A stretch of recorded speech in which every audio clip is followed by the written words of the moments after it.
사랑의 하나님 감사합니다.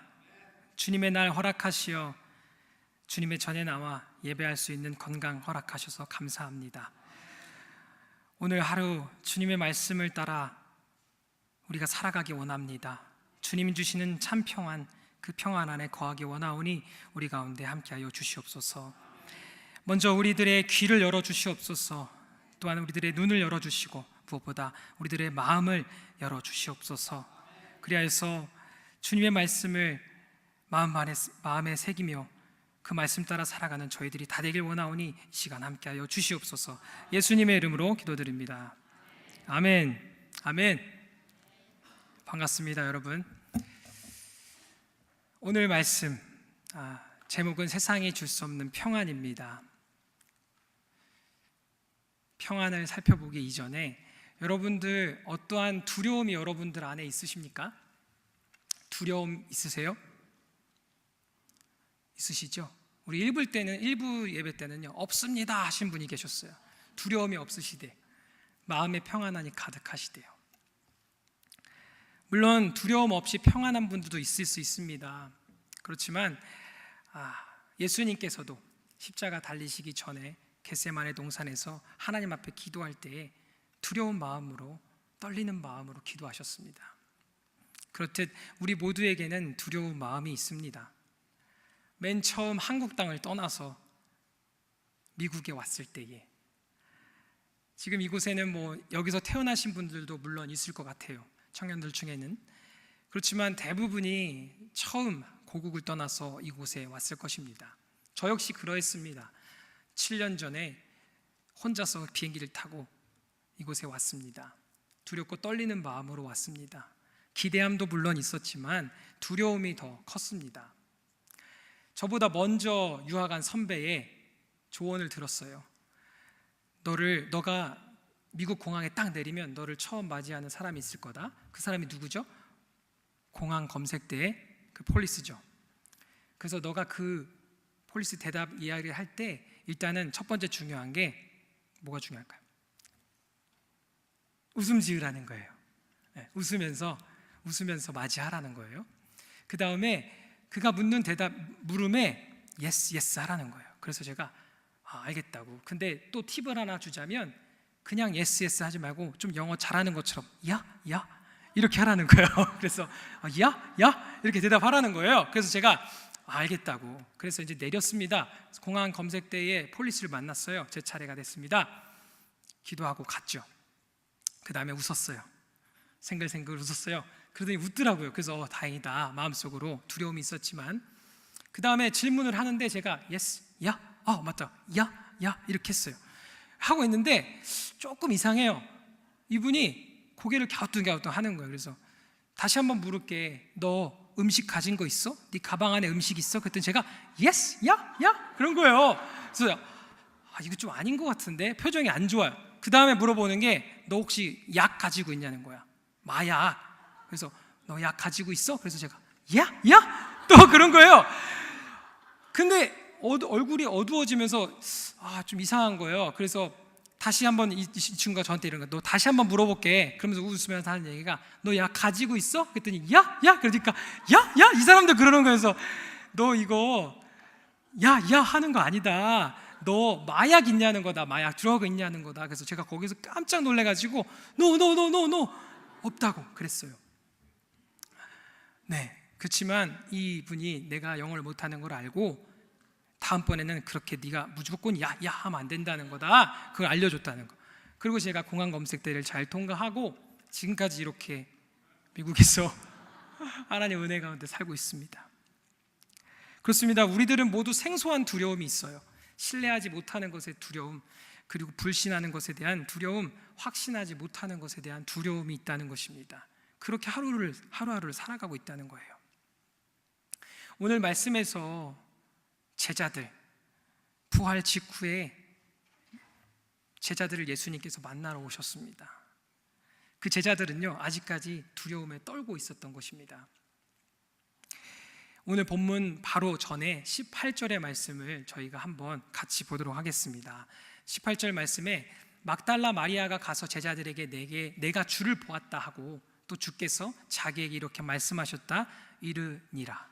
이 말은 무엇이죠?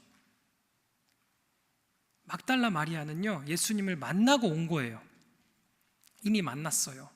그리고 이 제자들도 예수님을 몇 명은 만났습니다. 근데 어때요? 두려워하고 있어요. 이미 만났음에도, 부활하신 예수 그리스도를 내 눈으로 보았음에도 불구하고 이들은 두려움이 있었다는 것이죠. 반면에 그 두려움에 있었던 제자들과 달리 예수님은 어떠셨습니까? 예수님께서는 제자들을 보시기 위해서 한 걸음에 기쁜 마음으로 달려오신 거예요. 그리고 그들 가운데 자주 나타나셨던 겁니다. 부활하신 예수 그리스도가 막달라 마리아에게 나타나셨고, 또한 시몬 베드로에게 나타나셨고, 엠마오로 가는 두 제자들에게 나타나시고, 예루살렘에 있는 11제자에게 나타나셨습니다. 다양한 곳을 방문하시고 무덤에서 나오신 첫날에만 적어도 4차례나 예수님 앞에 나왔다고 성경은 기록하고 있습니다. 이런 사실을 봐서 우리 예수님께서는 자기 백성들에게 나타나시기를 기뻐하셨던 것 같습니다. 우리보다 먼저 항상 우리에게 손 내밀어 주시고 찾아오시는 예수님, 우리 오늘 예배 가운데도 함께 하실 줄 믿습니다. 그렇다면 어떠한 고백으로 예수님께서 제자를 찾아오셨습니까? 19절 하반절에 이렇게 나오고 있습니다. 예수께서 오사 가운데 서서 이르시되 너희에게 평강이 있을지어다. 평강이 있을지어다. 이렇게 말씀하신 것입니다.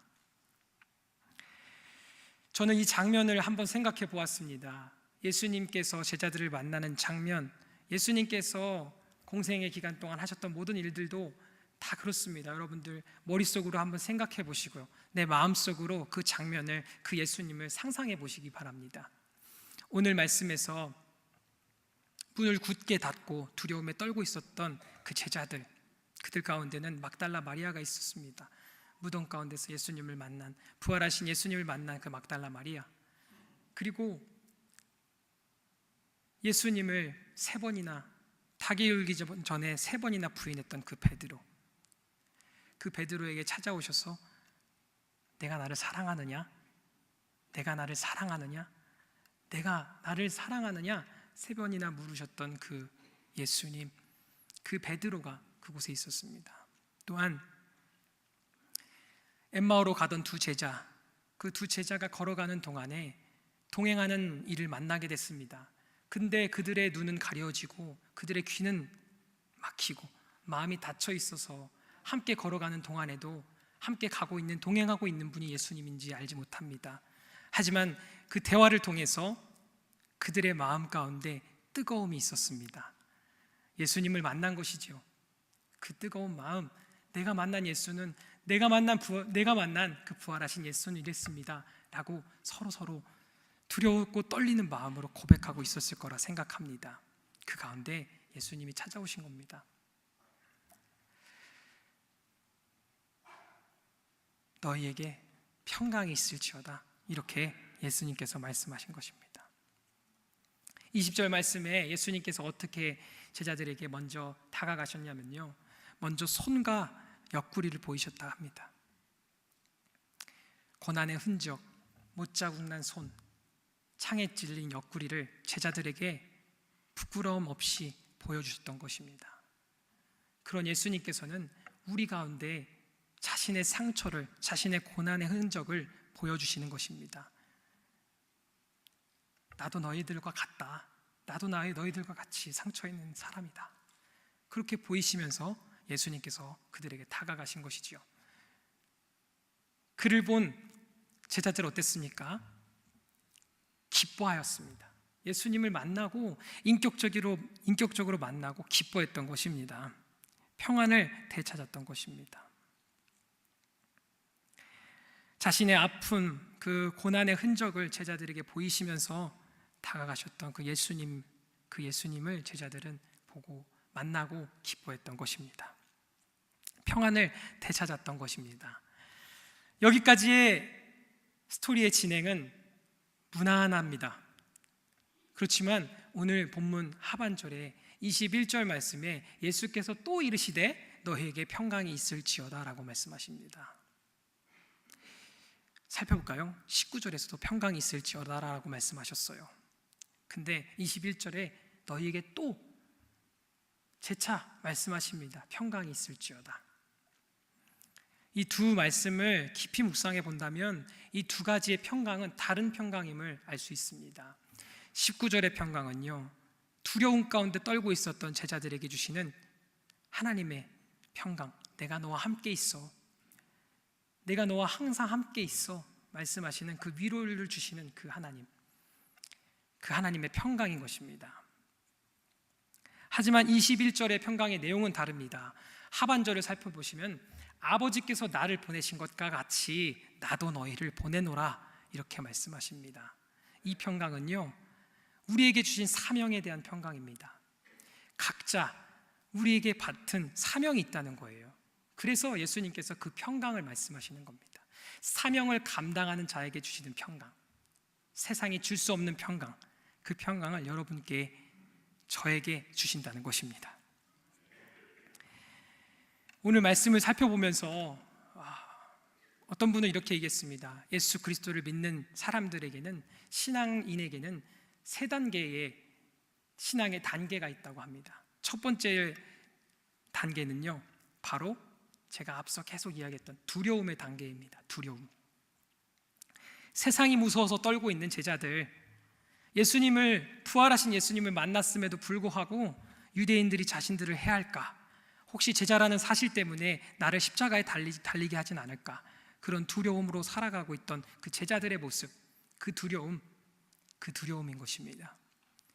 우리가 알고 있는 그 두려움입니다. 현실의 두려움 때문에 잠 못 이루고 정신적으로, 육체적으로 나약해져서 걱정하고 염려하고 있는 수많은 그리스도인들의 두려움이 오늘 본문의 제자들이 느꼈던 그 두려움과 같다는 것입니다.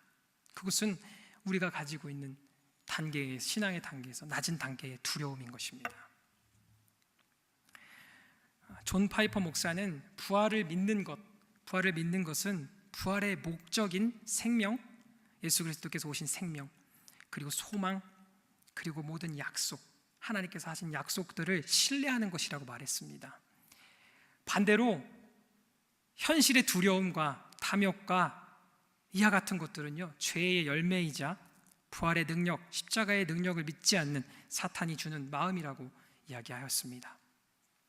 죄의 실체, 우리가 가지고 있는 죄의 실체는 죄의 열매 이전에 더 중요한 것입니다.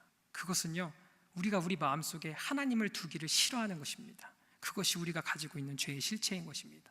내가 나의 주인이고 나는 내 뜻대로 살아갈 수 있어, 나의 판단대로 살아갈 수 있어, 그것이 죄의 실체라는 것입니다. 베드로전서 2장 24절과 25절에 예수님의 그 십자가 사건의 의미와 의의에 대해서 다시금 새겨보며 살펴보겠습니다. 베드로전서 2장 24절과 25절에는 제가 읽겠습니다. 친히 나무에 달려 그 몸으로 우리 죄를 담당하셨으니 이는 우리로 죄로 대하여 죽고 의에 대하여 살게 하려 하심이라. 예수 그리스도께서 우리를 위하여 십자가에 달려 돌아가심으로 말미암아 우리가 죄에 대하여서 죽고 의에 대하여서 사는 것입니다. 여러분, 누가복음의 21장 34절에 이런 말씀이 있습니다. 한번 성경을 가신 분들 같이 찾아보도록 하겠습니다.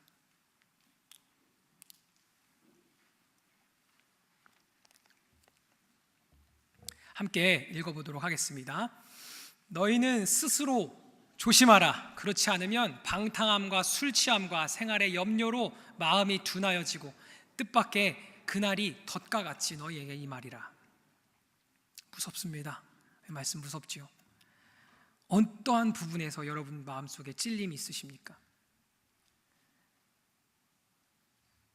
다 다르실 거예요. 그죠? 방탕함과 술 취함, 그리고 생활의 염려. 방탕함과 술 취함, 생활의 염려. 다시 한번, 방탕함과 술 취함, 생활의 염려. 이 세 가지는요 같습니다.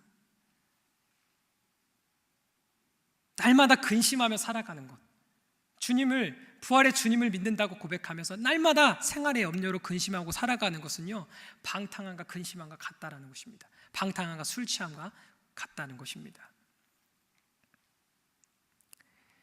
우리 그리스도인에게 생활에 염려가 많다는 것은 부끄러운 일입니다. 그렇다면 우리가 가지고 있는 그 두려움은요, 어떻게 하면 극복되어질 수 있을까요? 그 두 번째 단계는 무엇일까요? 신앙인의 두 번째 단계는요, 두려움을 극복하고 평안을 얻어내는 단계입니다. 20절 말씀에 손과 옆구리를 보이시고 제자들이 그것을 보고 기뻐하였다 합니다. 부활하신 주님을 인격적으로 만난 것입니다. 제자들의 마음속에 그 두려움이 회복되는, 기쁨으로 회복되어지는 그 단계인 것입니다. 그렇지만 우리 가운데서 그 부활의 예수님, 성령님, 내 안에 함께 하시는 그 주님을 만나지 못하고 신앙생활을 하는 분들이 있을 줄 압니다. 적어도 이 안에서 그런 분들이 있을 것 같아요. 부활하신 예수님이 주시는 참 평안을 누리지 못하고 살아가는 분들이 계시다면 이 자리에서 고백하시기 원합니다. 이 자리에서 고백하는 거예요. 사도 바울이 고백했던 것처럼 로마서 10장 10절 말씀에 사람이 마음으로 믿어 의에 이르고 입으로 시인하여 구원에 이르느니라 말씀하였습니다. 우리 주님을 믿는 것은요, 입으로 시인하면 되는 것입니다. 입으로 고백하면 되는 것입니다. 어떻게 고백합니까? 나의 구원자 되신 예수 그리스도, 나와 함께 하시는 성령 하나님, 온 우주 만물을 창조하신 하나님, 나를 구원하여 주시옵소서, 나와 이 시간 함께하여 주시옵소서, 이렇게 고백하면 되는 겁니다. 그러면 하나님께서 함께 하신다는 겁니다. 혹시 그렇게 고백하지 못하고 계신 분이 아직까지 있으시다면 오늘 이 시간에 결단하시기 바랍니다. 주님, 나를 구원하여 주시옵소서, 그렇게 결단하기 원합니다. 그리고 예수님을 인격적으로 만났음에도 불구하고 내 안에 성령이 없다면 그 또한 내 자신을 점검해 봐야 될 상태인 것입니다. 그러한 분들도 오늘 이 아침에 입으로 시인하시기 바랍니다. 우리를 구원하신 예수 그리스도, 나와 함께하여 주시옵소서, 그렇게 고백하는 저와 여러분이 되기를 간절히 원합니다.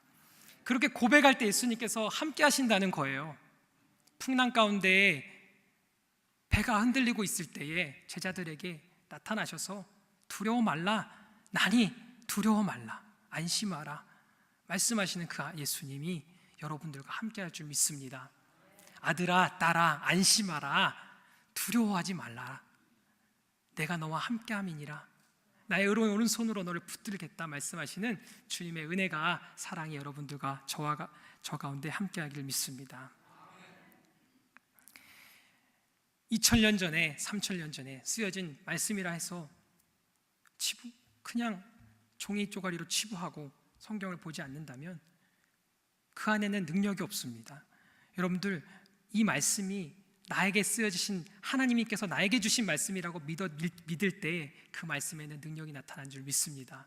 그래서 과거를 사는 우리가 아니라 현실, 지금 나의 상황 가운데 역사하시는 하나님을 만나시는 저와 여러분들 되기를 간절히 축복합니다. 여러분들 두 번째 단계까지 오셨습니까? 그렇게 신앙생활 하고 계세요? 그럼 잘하신 겁니다. 거기까지만 해도 잘하셨어요. 수고하셨습니다.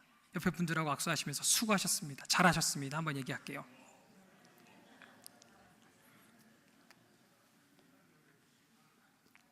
여기까지 안 따라오신 분들은 뭘 갑자기 수고하라는 거지 이럴 수도 있는데 괜찮아요. 괜찮습니다. 중요한 건 이 마지막입니다. 세 번째 단계는요, 그러한 부활의 예수를 인격적으로 만났을 때 우리가 감당해야 될 사명이 있다는 것입니다. 사명이 여러분들에게 있다는 것입니다. 사명을 감당하는 과정에서 오는 그러한 두려움이 있다는 것이죠. 그리고 우리가 그 사명을 감당할 때 얻는 평안이 있다는 것입니다. 그 평안을 누리라는 것입니다. 이거를 여러분들만 알고 있을 수는 없잖아요, 그죠? 주님 주시는 그 참 평안은요, 사명을 감당할 때 있는 평안임을 믿습니다. 고린도전서가 여러 가지 별명을 가지고 있는 책들이 많이 있습니다. 근데 우리가 고린도전서 13장을 뭐라고 부르지요? 사랑장이라 부르지요. 왜 사랑장이에요? 한번 찾아보세요. 그러면 사랑에 대해서 쫙 나옵니다. 그리고 믿음장은 어디에 있습니까? 다 아세요. 와, 대단하십니다. 히브리서 11장이죠. 믿음으로 by faith 이렇게 딱 계속 나오잖아요. 그죠? 그렇다면은 부활장은 어디죠? 없다고요? 고린도전서 15장을 들어서 부활장이다 그렇게 별명하고 있습니다. 그렇다면 그 고린도전서 15장엔 어떠한 내용이 나올까요? 당연히 부활에 대한 내용이 나오겠죠. 예수 그리스도의 부활. 사도 바울이 예수 그리스도의 부활에 대해서 자신 나름대로 기도하며 염려하며 그 두려움과 떨리는 마음으로 그렇게 고백한 그 고린도전서 15장의 내용입니다. 저는 그 15장을 묵상하면서 제 안에서 은혜가 되는 말씀이 있었어요. 15장 10절과 31절인데요. 시간 관계로 읽진 않겠지만 여러분들이 꼭 찾아보시기 바랍니다. 제가 친절하게 요약해서 말씀드리자면 바울이 그렇게 고백하고 있습니다. 모든 것이 하나님의 은혜다라고 고백합니다. 예수님 안에서 참된 부활 신앙을 사는 것은 내가 날마다 죽는 것이다. 예수 이름 앞에 보잘것없는 나의 자아를 죽이는 것이다. 그렇게 고백하고 있습니다. 못난 자아를 죽이고 예수로 사는 것, 그것이 부활 신앙이다. 이렇게 고백하고 있는 것입니다. 그렇다면 고린도전서 15장에 어떻게 결론이 납니까? 어떻게 결론이 나요? 평안을 너희에게 주노라. 이렇게 끝날 것 같죠? 그렇게 끝나지 않습니다. 그거를 잘 기억하셔야 돼요. 고린도전서 15장 58절이 마지막 구절인데요. 함께 읽어볼까요? 그러므로 내 사랑하는 형제들아 견실하며 흔들리지 말고 항상 주의 일에 힘쓰는 자들이 되라. 네, 여기까지 읽어도 괜찮습니다. 평안을 가져라, 누려라, 그렇게 신앙생활해라 하는 것이 아니고요. 부활장의 마지막은요, 견실하고 튼실하게 흔들리지 말고 항상 주에 힘쓰라 라는 것으로 결론이 난다는 것입니다. 그렇습니다. 우리 그리스도인들의 최종 목표는요, 평안함으로 기쁨에 안주하는 삶을 사는 것이 아니라 내가 받은 그 사명에 대한 불편함으로 사는 거예요. 그것이 우리가 그리스도 예수 안에서 사는 그 부활로 사는 참 평안 없는 그런 것임을 우리가 고백하기 원합니다. 그 단계에 있을 때 예수님께서 주시는 그 참 평안 샬롬을 맛볼 수 있다는 것입니다. 잘 먹고 잘 살고 행복하게 사는 것뿐만 아니라 사명에 대한 부담감으로, 섬겨야 될 것에 대한 부담감으로 이 자리에 앉아 계시다면 오늘 예배를 잘 드리고 계신 것입니다. 우리는 모범적 교회를 사도행전적 교회라고 부르고 우리는 사도행전적 교회로 나아가야 됩니다. 이렇게 많은 분들이 선포합니다. 근데 여러분은 사도행전적 교회는 어떤 교회입니까? 사도행전 2장에 함께 떡을 떼고 함께 교제하고 하나의 교회를, 주님의 교회를 이루는 것, 그것이 사도행전적 교회다라고 많은 분들이 이야기합니다. 그렇지만 그것도 맞습니다. 그렇게 하나 될 때 주의 일에 힘쓸 수 있는 것입니다. 하지만 사도행전 전체의 목적은요, 거기에 국한되는 것이 아닙니다. 사도행전 여러분들 많이 아시는 말씀인데요, 1장 8절의 말씀이죠. 어떻게 고백되어집니까? 오직 성령이 너희에게 임하시면, 그 다음 뭐죠? 너희가 권능을 받고 온 유대 전에 예루살렘. 잘 빼먹어요. 저도 자주 빼먹는데 오늘 1부 때도 빼먹었어. 예루살렘과 온 유대와 사마리아와 땅끝까지 이르러 내 증인이 되리라 하시니라. 아멘. 이곳이 주님이 말씀하시는 사도행전적 교회입니다. 그것이 지상 명령이자 우리에게 내려주신 사명이라는 것입니다. 교회는 우리끼리 클럽 활동하자고 존재하는 공간이 아닙니다. 우리끼리 떡 해먹고 밥 해먹고 잘 지내는 것, 그것이 목적이 아니다는 말씀입니다. 이 목적으로 모여서 그 안에서만 머문다면 변질되고 타락하는 것입니다. 제가 엊그제 이 결혼 반지를 잃어버렸습니다. 금요일 날이 잃어버렸어요. 그래가지고 지금은 차고 있었으니까 찾은 거죠, 그죠? 결론은 해피엔딩인데요, 그죠? 저녁 10시가 다 될 때까지 교회에서 반지를 찾았습니다. 어디에도 없는 거예요. 금요일 날 제가 가장 좀 정신이 없는 날입니다. 사역이 새벽부터 설교해서 이제 뭐 시니어 아카데미하고 여러 가지 복잡한데요. 금요일 날 그렇게 사역하고 반지를 잃어버렸어요. 그리고 나서 제 마음에 어떤 생각이 들었냐면, 시니어 아카데미도 그렇고 어와나도 그렇고 외부인들이 많이 오니까 손을 탔나 보다, 그렇게 생각을 했어요. 누군가가 집어왔구나, 이렇게 생각을 했어요. 그런데 웬일이에요? 집에 도착했어요. 포기하고 집에 들어와서 옷을 벗는데 여기 주머니,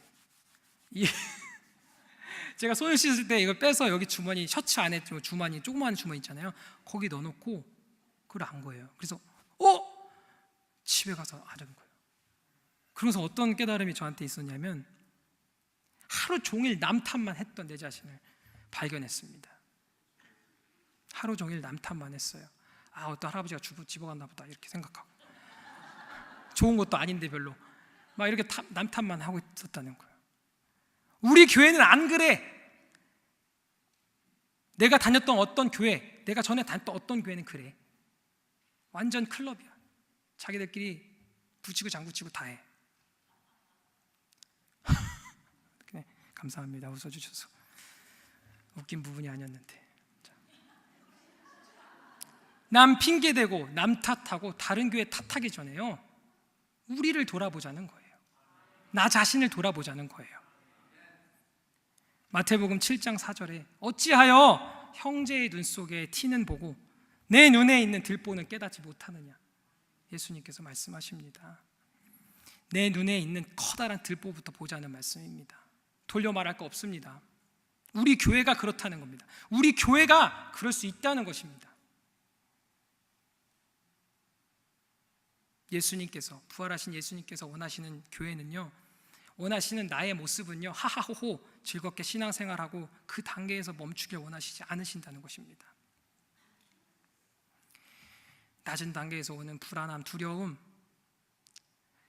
하나님을 인격적으로 만나시고 맛본 그 평안, 거기서 머물면 안 된다는 것입니다. 높은 단계의 사명의 길로 나아가는 저와 여러분들이 되기를 간절히 원합니다. 날마다 역사하시는 성령님의 은혜를 맛보기 원합니다. 그리하여서요, 오늘 말씀 하반절에 예수님께서는 그렇게 제자들에게 말씀하십니다. 숨을 후 부신 후에 뭐라고 말씀하세요? 성령을 받으라, 성령을 받으라 말씀하십니다. 우리가 그 사명의 길로 나아가는 것은요, 우리 안에 날마다 역사하시는 성령님과 동행할 때 가능한 일임을 이 시간 고백하기 원합니다. 선교는요, 내가 있는 자리, 내가 지금 서 있는 그곳이 선교지인 것입니다. 지금 담임 목사님께서도 선교차 떠나셨는데, 사도행전적인 교회는요, 교회 자체가 선교여야 된다는 것입니다. 내가 받은 성령, 내가 받은 은혜를요, 가만히 가다 두고 우리끼리만 좋자고 하는 것이 아니고요, 선포하고 그 성령, 받은 성령, 내가 받은 은혜, 하나님의 주신 그 사랑을 전해야 된다는 것입니다. 바울은 그 자리가 예루살렘이었던 거예요. 그래서 그가 전하고 로마까지 전달하게 된 것이죠. 죽을 각오로, 이미 죽었고 그러한 모습으로. 그렇다면 내가 속한 곳은 어딘지 말씀을 정리하면서요, 한번 살펴보기 원합니다. 내가 지금 속해 있는 곳은 어디입니까? 나의 선교지는 어디입니까? 구체적으로 말하자면 내가 속한 곳, 나의 속해가 될 수 있어요. 작은 단위인 그 속해 안에서 소외되고 있는, 혹시나 소외되고 있는 성도들이 있는지 한번 돌아보기 원합니다. 예수님의 마음으로 먼저 손을 내미는 거예요. 그리고 그게 다가가서 그의 이야기를 듣는 겁니다. 거기서부터 실천하는 저희들이 다 되길 원합니다. 내가 원하는 사람, 내가 같이 밥 먹고 싶은 사람, 그 사람들하고만 일주일에 한 번에 만났으니까 반가우니까 물론 할 수 있어요. 하지만 오늘은 여러분들 우리 교회가 선교지다 생각하시고 선교하시기 바랍니다. 바울이 그러했던 것처럼 여러분들 다가가시고 말씀 나누시고요, 이야기 들으시고요, 그렇게 하는 저와 여러분들 되길 간절히 원합니다. 그곳에서부터 우리의 선교는 시작됩니다. 내가 사명자라는 마음으로 주님 주시는 그 참 평안을 받기 원한다면요, 그렇게 실천하는 삶을 사는 저와 여러분들이 되기 간절히 원합니다. 우리 삶의 자리에서 하나님이 주신 그 은혜를 돌아볼 때에 나만 간직하고 나만 행복할 수 있는 건 아니잖아요. 주변을 돌아봐야 되잖아요. 그러한 삶을 사는 저와 여러분들에게 되기를 간절히 원합니다. 성령님께서 인도하실 줄 믿습니다. 함께 저희가 같이 기도했으면 좋겠어요. 잠깐 같이 기도하겠습니다. 찬양팀 나와주시고요.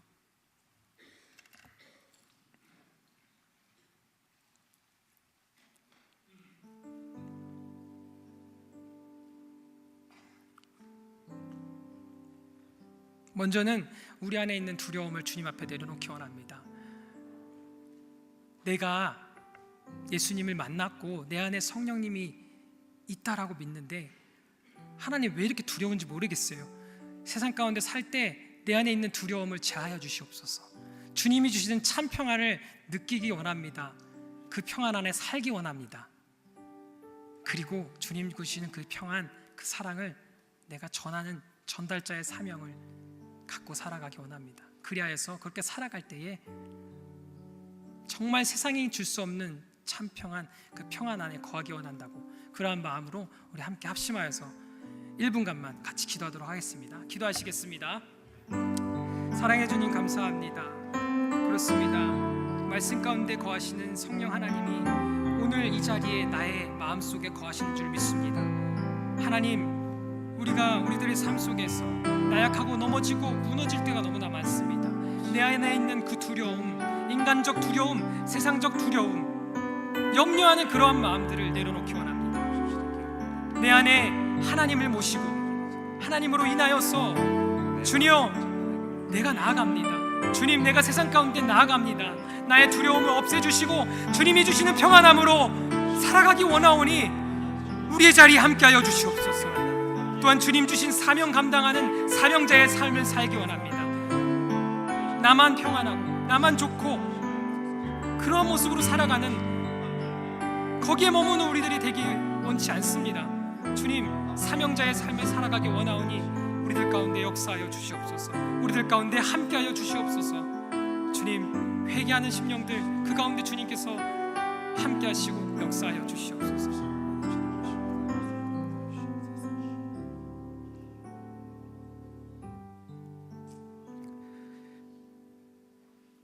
사랑해 주님 감사합니다. 우리는 나약한 존재라 부활하신 예수님을 만났음에도 불구하고 날마다 두려움 가운데 살아가고 있습니다. 방탕함과 술 취함으로, 또한 세상의 염려로 살아가는 부족한 우리들, 주님이 시간 회개하오니 나의 마음 가운데 찾아와 주셔서 나의 주인 되시고 언제나 우리 삶 가운데 역사하여 주시옵소서.